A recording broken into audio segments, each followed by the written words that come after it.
ថ្ងៃមួយមានសត្វស្លាប់ចម្បាំងចម្លែកហើយចុះមកសម្រាកក្បែរព្រះរាជវាំងនគរលូព្រះមហាក្សត្រមិនធ្លាប់ឃើញសត្វប្រភេទនេះទេម្ល៉េះហើយទ្រង់ក៏ព្រះតម្រិះថាវាគឺជាសត្វដ៏ពិសេសទើបត្រាស់បង្កប់ឲ្យគេនាំគ្នាតាមចាប់សត្វនោះយកមកចិញ្ចឹមក្បែររោងអ្នកតា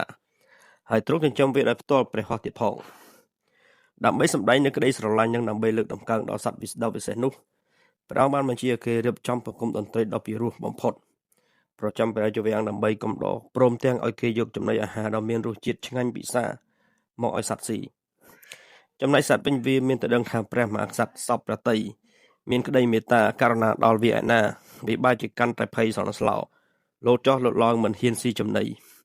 មិនហ៊ានផឹកទឹករំលងពីនោះបានតែ3ថ្ងៃវាក៏ស្លាប់បាត់ទៅ